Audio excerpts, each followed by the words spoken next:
can you hear me from the back? Okay, very good. Alright, just explain a bit of my destination. It's very long.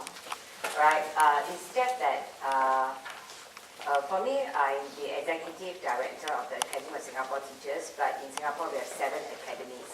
So I also oversee all the 7 academies. And the academies are those, for us, formally set up to just primarily focus on in-service training of all our 32,000 teachers. So whenever I paid school visit and the principal tend to introduce me to the students, it's very difficult for the students to understand. So I will always ask them not to introduce me and I'll introduce myself. Yeah, because the students will say, what does a general do in education or in the ministry? And I'll say there's no general. And that so happened there's this word in my designation, and I always say that, oh, I'm like your principal, I'm in charge of a very big school. But when you come to my school and we walk along the corridor and go into the classroom, they're all your teachers and not students. And then they will say that, wow, our teachers also go to school. I say, yeah, that's the reason why they look so refreshing every day. So many of you are teachers, so do look refreshing every day to your students because it's a source of inspiration to them. And so primarily my presentation, what I will do will be have something that you can bring back, whether you are a school leader or whether you are a principal or even a faculty member, because you are all involved in teachers' education. And I will also be drawing some links from Professor Williams' talk and bringing the practice part of it, because just now I've taken down some notes. Okay, let's start.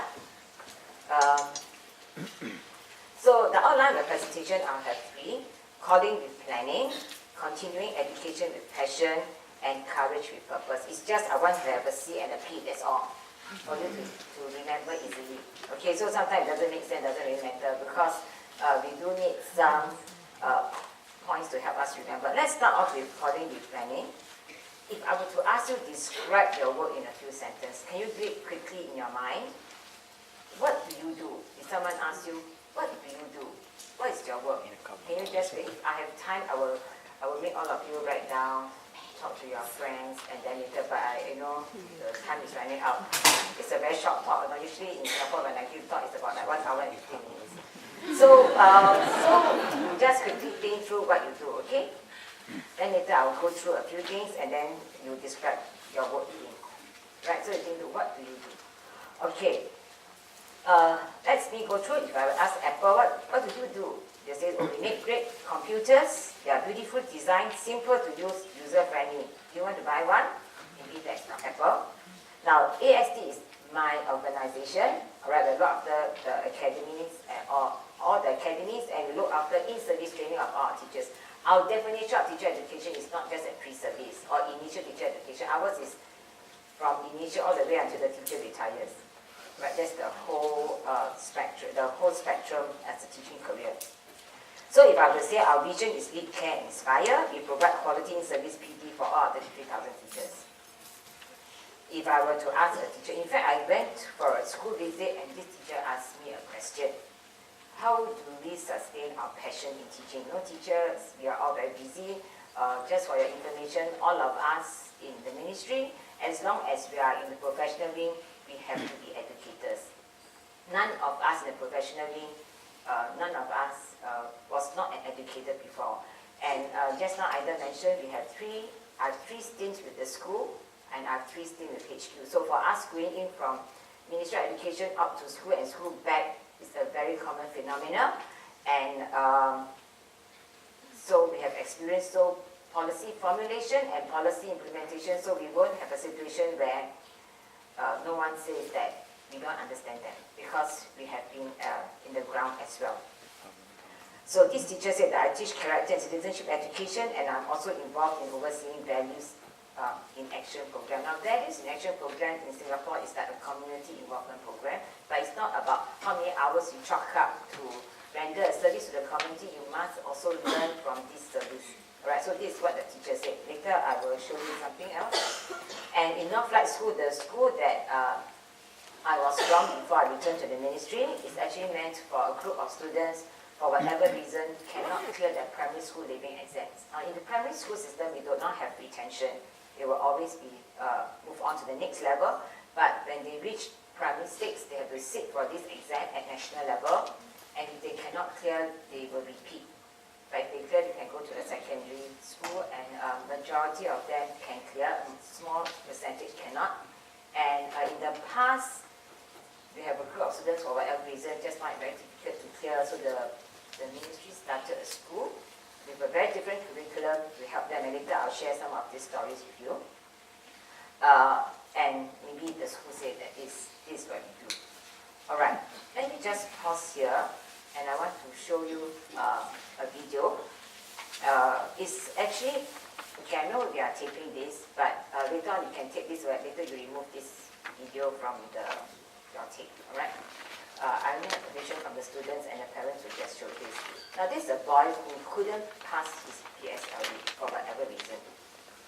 Not very motivated, and the main reason was because he shared that he comes from a very difficult family, while the mother is supportive, the father was not, and he has a very difficult background, and because of that, he not very motivated, got a lot of problems, and got into very addicted with computer gaming, because when he was involved with all this computer gaming, he's in full control. Because once you have the mouse, you're in full control of everything that's happening.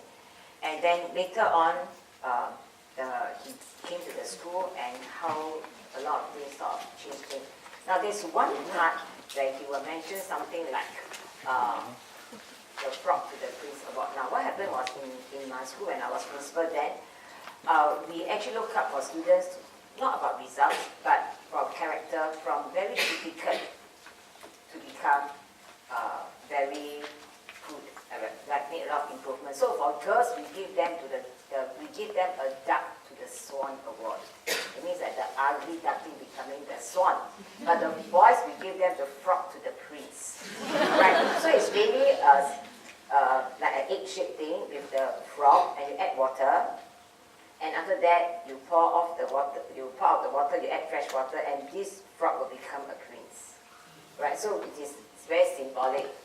And anyway, I got this from Guangzhou, it's not from Singapore. I happen to see this. So it's the object lesson doesn't need to always have illusion. Sometimes the object itself actually can be a source of encouragement to the student. So there's one part like that.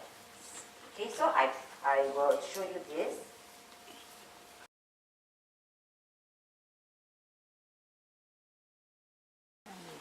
Okay, so today what happened is that he has already completed, not just completed the ITE, Institute of Technical Education, but he has moved on to complete the Polytechnic.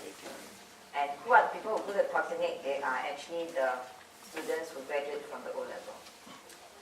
Right, so it shows how important your work, our work in education is. Let me go back to the same question that I asked you. If I were to ask you again, what do you do? Alright, you should respond very differently. Okay, so Apple says we make great computers. Wait.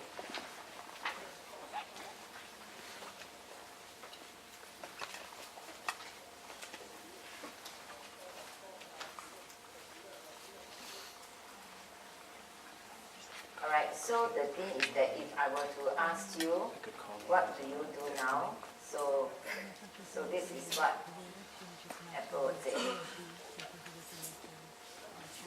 See how different it is? Can you tell the difference? That means, once we know the mission, we will bring the why first, then the what. But if I ask you the first question, what do? You will always tell me the what. I teach chemistry, I teach physics, I teach mathematics. But the moment you know the why, you will see the thing very differently. Like this teacher, after I showed this as spoken to the whole school, the teachers wrote this. She no longer just teach character and spiritual education or in charge of values in education. She now knows that I'm actually bringing out the best in my students through this. So it's why first, then what. And if we know the why, I can tell that even when the things are very tough, your mission will see you through. Because that is your primary reasons why it's like that. So I've actually shown this, the other one I can show. This is very simple, you can actually do it on your own. So this is a mobility strip. So for us, if let's say I were to cut this into two, you will see that it is of two rings, right? So what happens is this: if every day our own vision and values is very different from our organization with values and mission, every day we have to be the person we are not, and it's going to be very painful in the classroom, right? It's very difficult. Then, as educators, we cannot afford to be like that. So what you do is you do a half twist. I do it from your angle. I just turn this ribbon a half twist. And what happens is that if it is, you are this ribbon is better than the first ribbon, because then when you get to your classroom or you get to school, what happens will be that the person you are inside and the person you are outside is the same. So it's not that painful. But as teachers, is this enough? Hey, quick, I need a response. No, don't just sit down there. Is this enough? No, not enough. All right. Of course, better than the first one. So as teachers, this is not enough. So this is the first ring. I'll do a half piece just now. I do one more half piece. All right. So you can actually do it. Depends on what lesson you want to share with the students. Now, when I were to cut this into two, you'll find that it will be very different from the single ring, because at the end of the day, for us as educators, we need to make a difference. You need to make a difference. We need to be a circle of influence to the person. It can be to your colleague, or it can be of course, our students. Right? So that's not. So I always tell the teachers, because for teachers who go to initial teacher education, what happens is that I will always give them a talk before they go to school for their practicum, or even before they enter teachers college. And I always say, if you think that your personal life and your professional life must be like that, and cannot be like this, then this is not the career that you should get into. Because, you know, you go outside those banners, I saw a few banners that says that for us, not just be a competent professionals, we have to get ethical educators. It is true. The students will be very confused if what we tell them and what they have seen, our action, our speech, just not congruent. Right? So for educators, because it's our only profession that the parents entrusted their children to us. And that's where it demands a higher quality. And why is it that when other people make mistakes, nobody bothers? When the teacher makes mistakes, it's amplified like 10 times. Right? Okay, so if I were to ask you this same question that you go through it, you will write down very differently. Whether you are a school leader, whether you are a faculty member, or whether you are a teacher. Alright, let me go on to continuing education. That's my second point about how we keep learning all the time.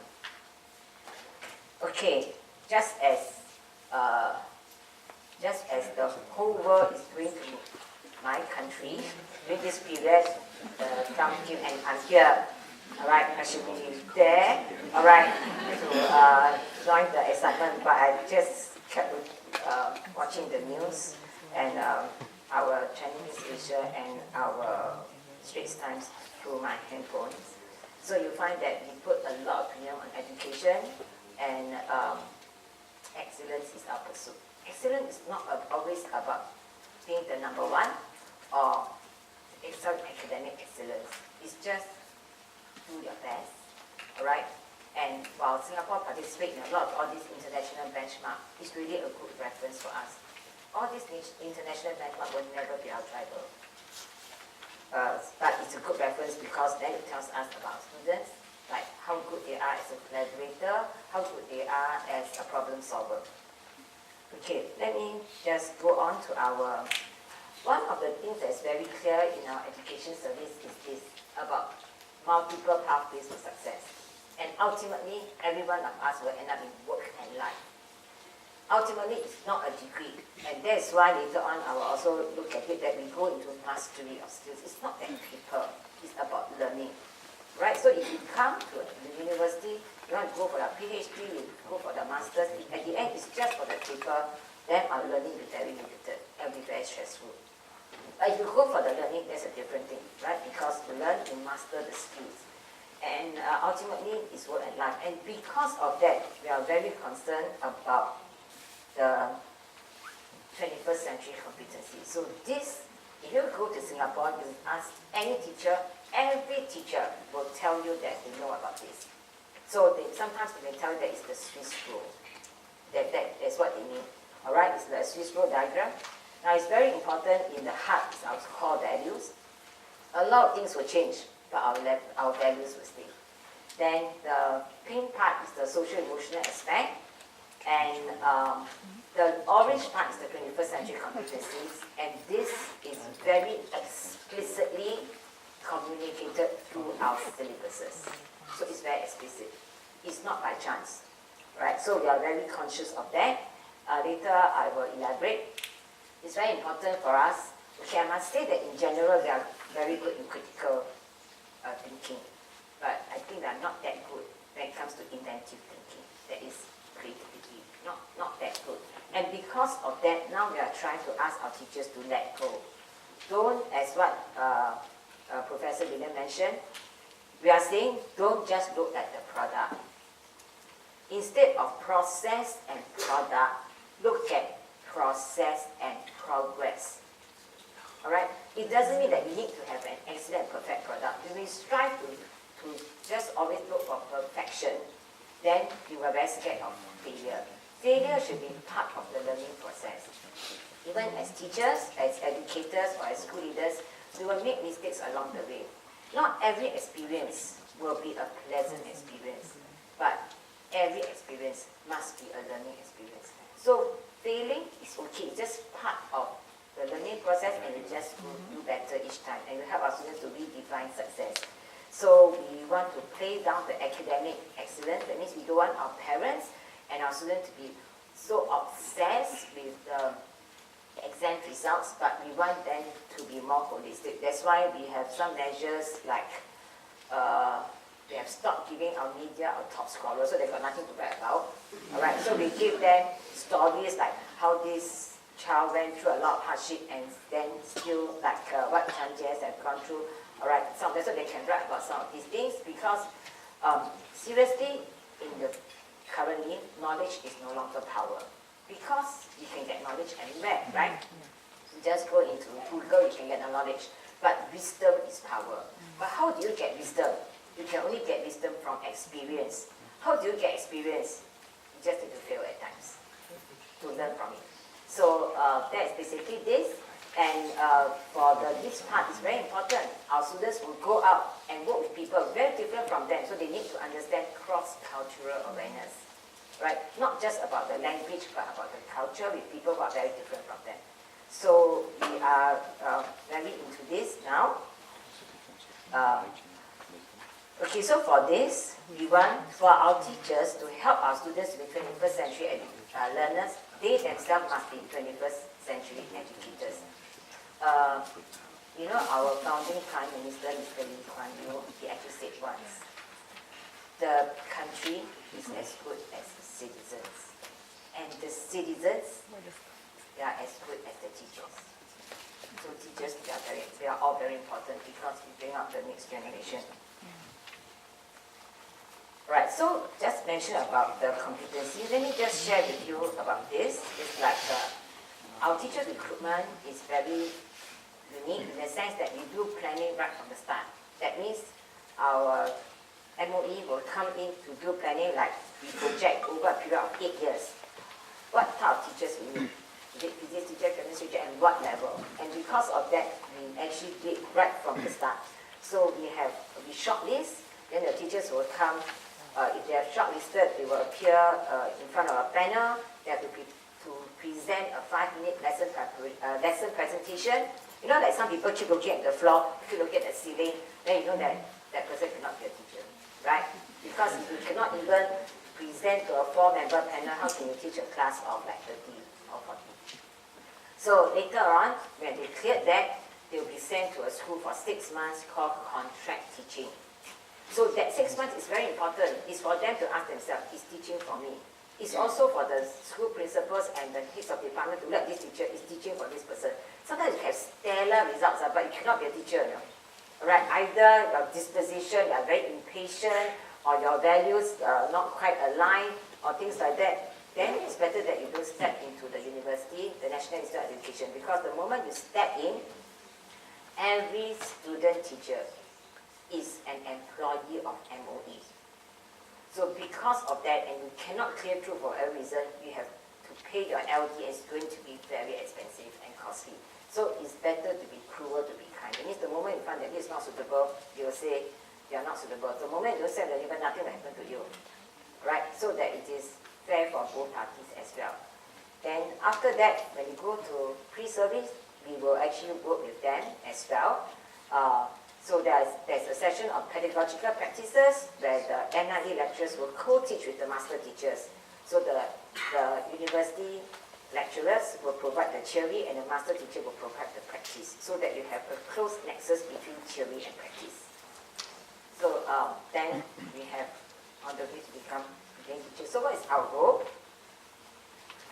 For us, our goal will be to start off with this, then go on to, once they have this, they will go for contract teaching. The moment they clear the contract teaching, they will go to pre-service.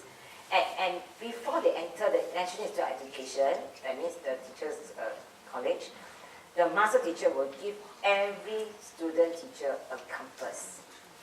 This is the compass, and here put lead, care, inspire, and that's our vision. The compass is a working compass, it's not a fake one. So it's a real compass. And this compass is even better than a GPS because without Wi-Fi it can still be used. So it's to tell the teachers that you have a moral compass inside you. It's very symbolic and very simple ceremony but very symbolic. Then they will go through pre-service. The moment they are finished, they will have an orientation program, and every beginning teacher will be mentored by a senior teacher, later I explain, a mentor, and the mentor will be supported by us for a period of 2 years. While they mentor the mentee, they are supported by us for 2 years. And then when we reach their 3rd year, we will all come back together and we will have this thing called the Beginning Teachers Symposium to reconnect with them. After that, they cannot say that they are beginning teachers. They are now experienced teachers. Right, so it then turn to maybe the circle of influence to other people. So, I don't know whether, are there beginning teachers here? That means like first 2 years of service? Yeah, is that? Or they are all very veterans. Okay.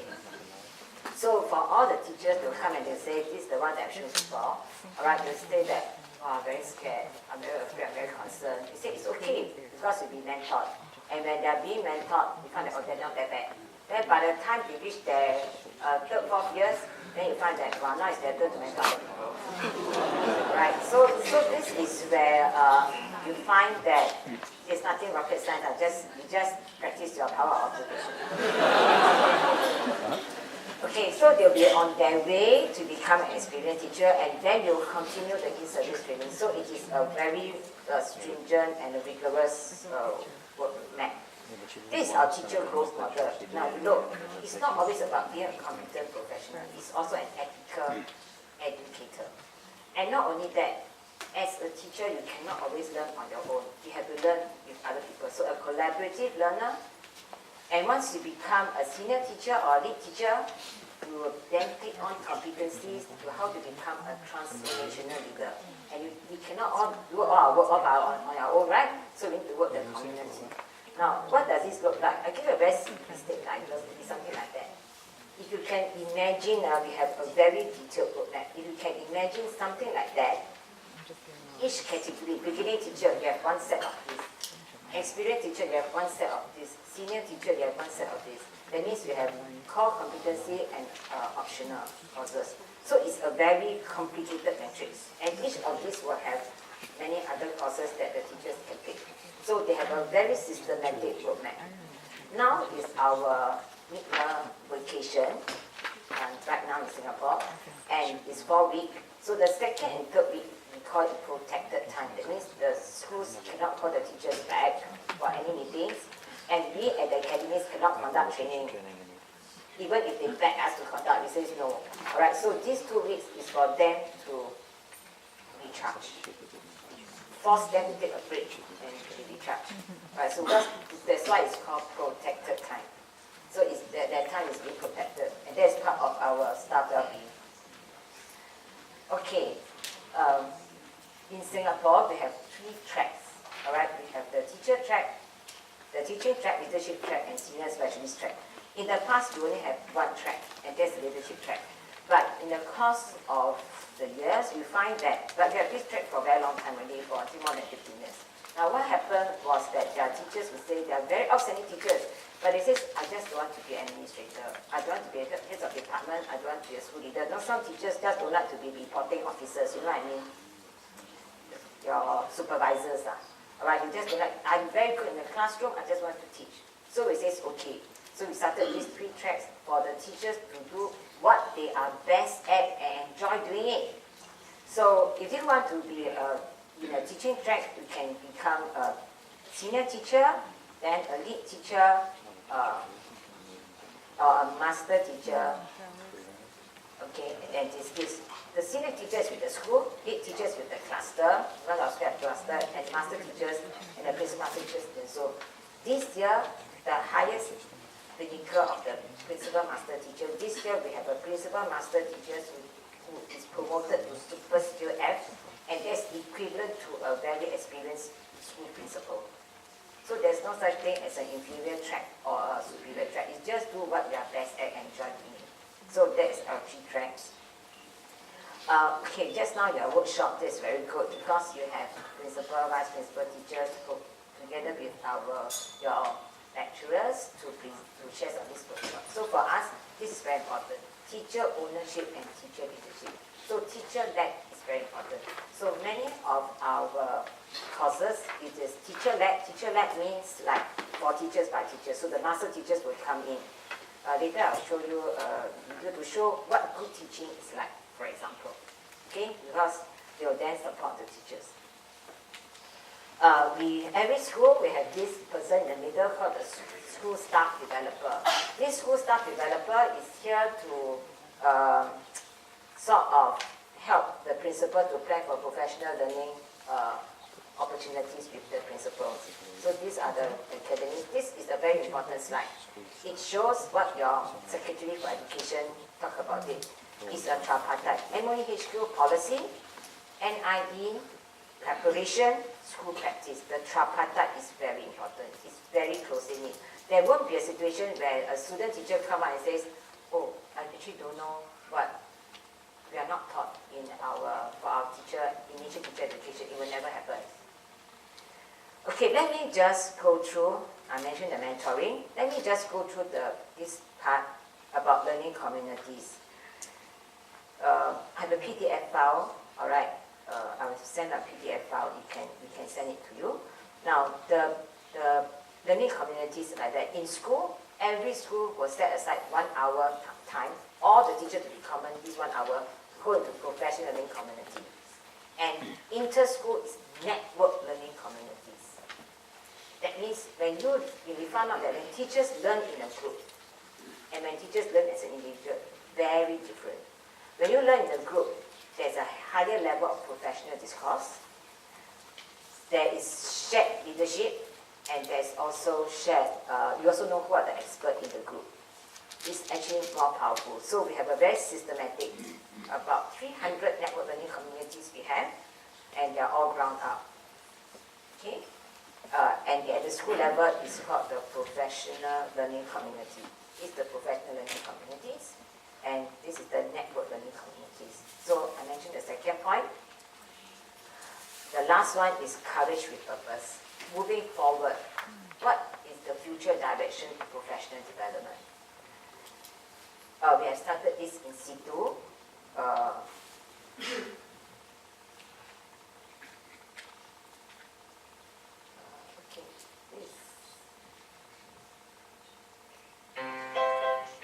who is a master teacher in action, while he is teaching, got a lot of teachers at the back watching. I remember and understand better. I enjoy the lessons as I get to do investigative work with my friends. Sometimes our teachers will conduct demonstrations to help us improve our understanding.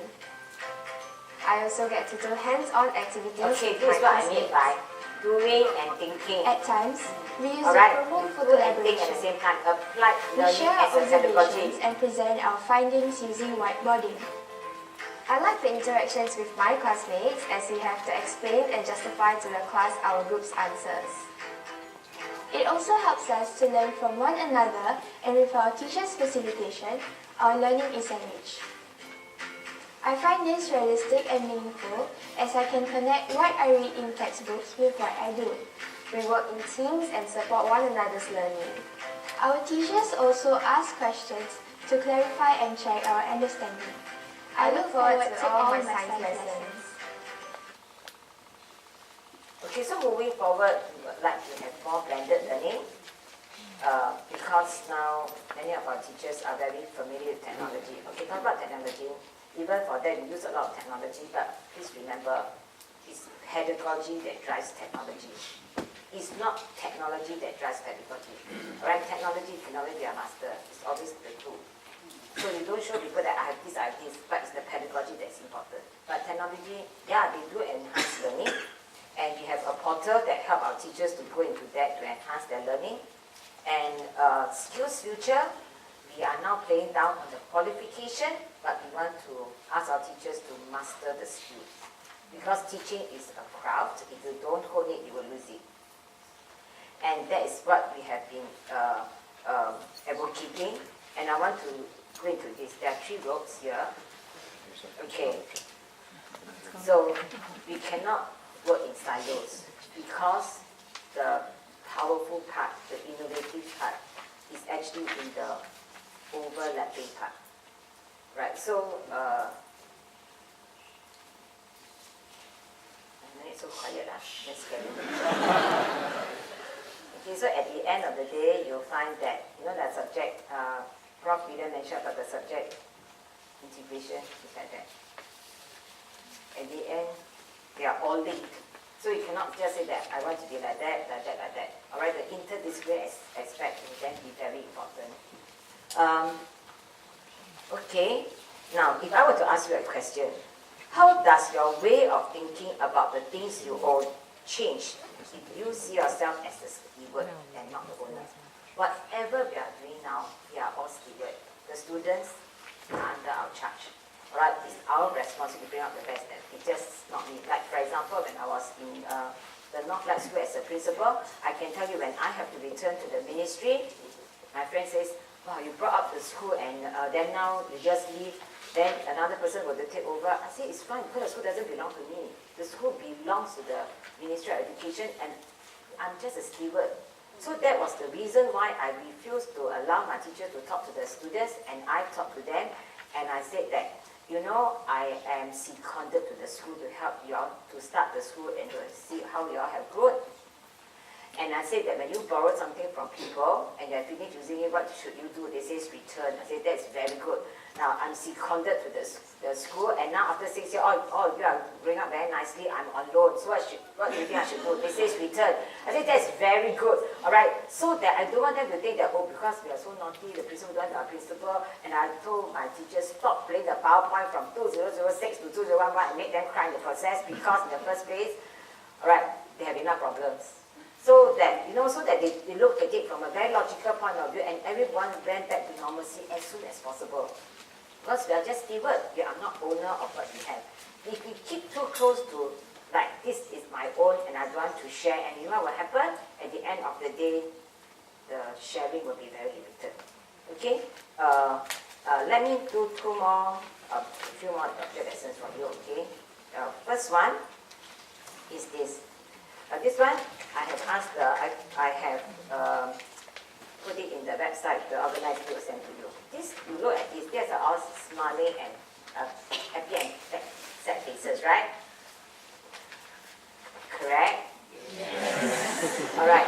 So sometimes the person here think that, very small. Like you say in the class, right, you teach all the students like you are, you're so very okay, so you fold the paper this way, this way, this way, this way, you turn, you see these 4 lines. And then when you cut the line here, just cut slightly outside the line, and you open up, you find that they are just happy faces. So it shows that bad days don't last. It's okay, the bad days don't last, right? Just try it. So I have here, what the organizer will do is that she will send an email or put it on some website and you can download this.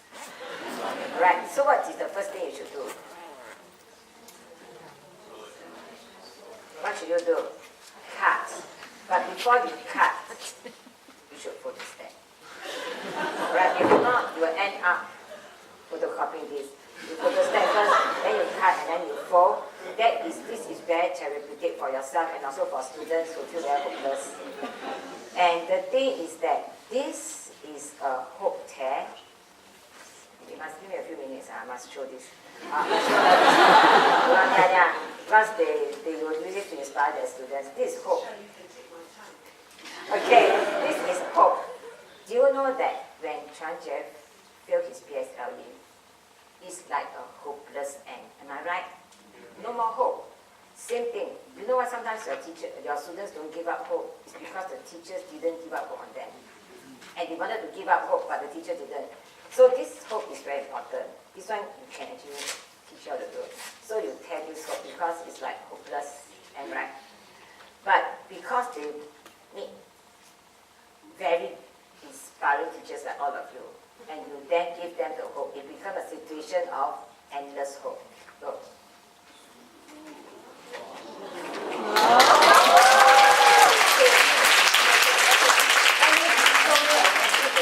it's a different kind of situation. This is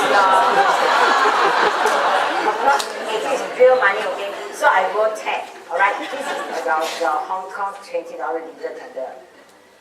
You ask yourself, every morning you go to school, you look at all the students in your class.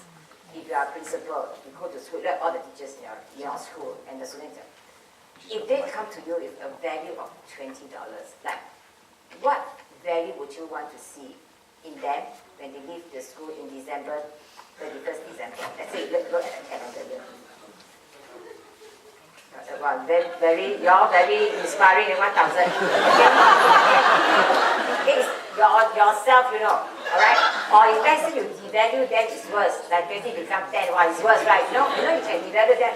Oh, it's so stupid, so simple, I don't understand. Oh, it's so good for nothing. That one you can devalue. And the thing is that, but you must ask yourself, what kind of value you want to give your students? Then, okay, I decided that I think I can increase this up to 500.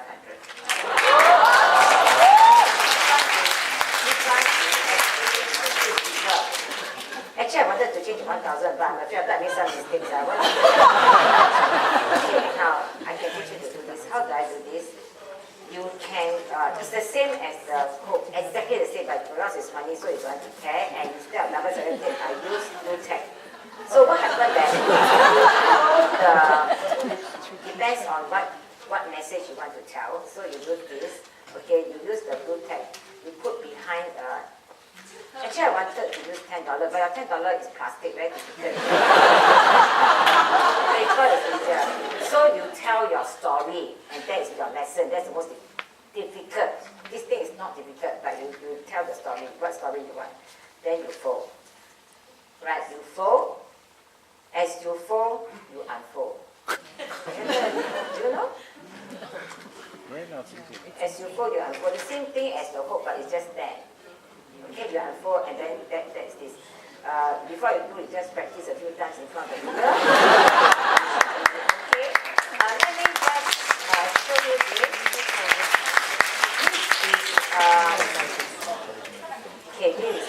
This is new.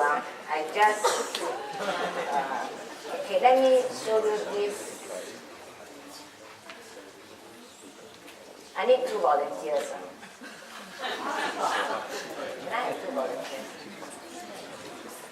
few volunteers. Hey, serious lah, I got no time for that already. Quick. Let's do any group. Okay, one teacher and okay. Yeah. I can.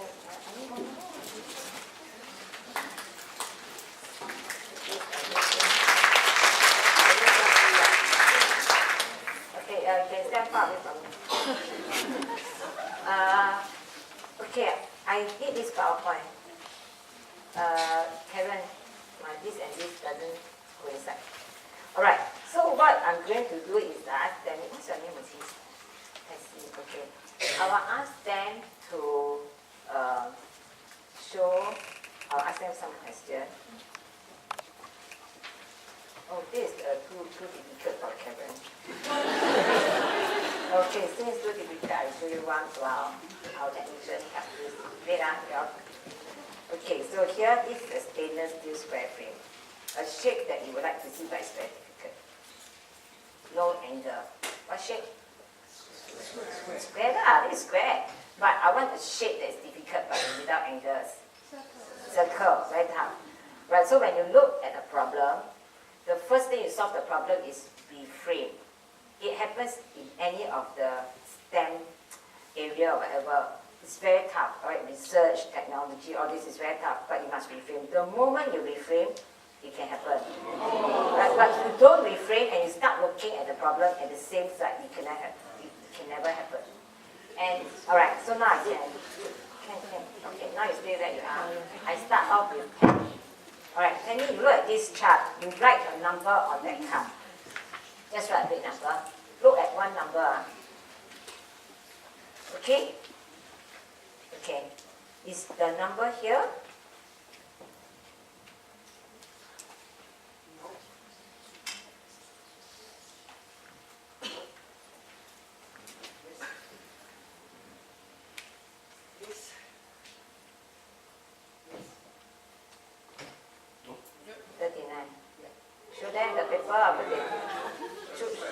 Show that it's 39. Yeah, okay. Alright, now taxi. That one is float lah, so now I must try again. Okay, you see that first? Then taxi. You write the number bigger. Alright, now I start from card 6. Then I start from card 1 for Danny. Card 6. Can you think what number here? This is the first number, okay? This is the first one. You wrote in the paper, right? On the paper.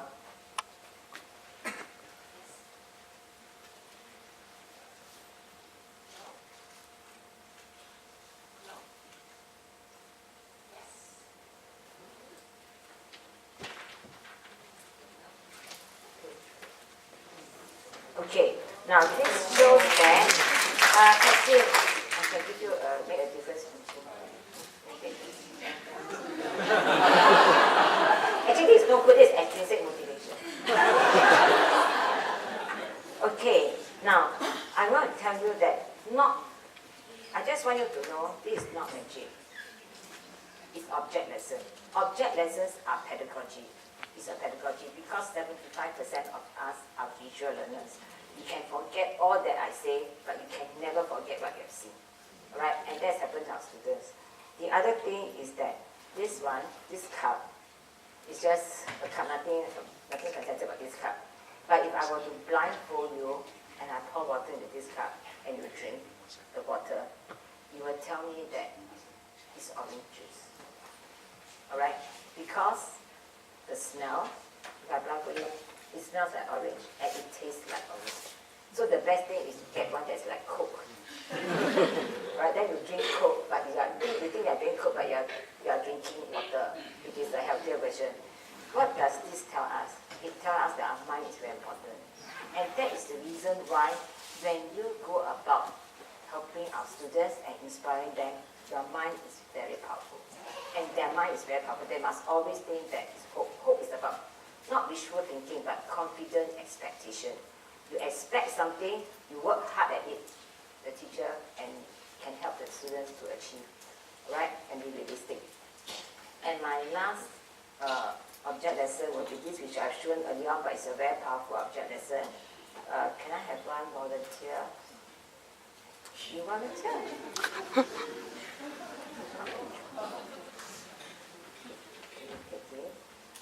give him a red ball. You hold on to this side. Open up. Yeah, this is the red ball. He has one red ball. I have one red ball. Right, I give this red ball to you. Who's back? So I have one red ball. You have one red ball. Red balls here. Now how many red balls? Two. Two. Yeah, what do you all say? One. Then? Three. Three. Open.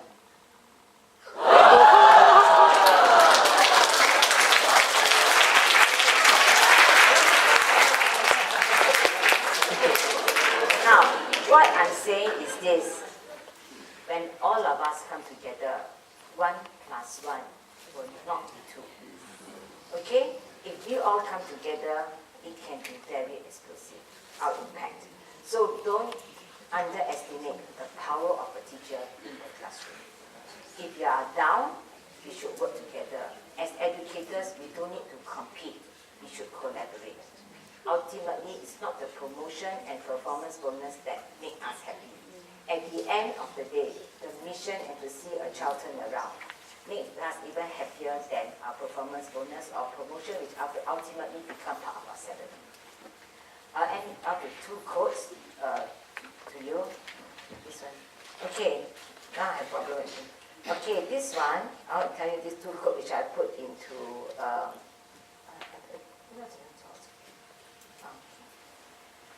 sometimes we need to be hurt in order to grow. We must lose in order to gain. Some lessons are best learned through pain. Alright, it's okay.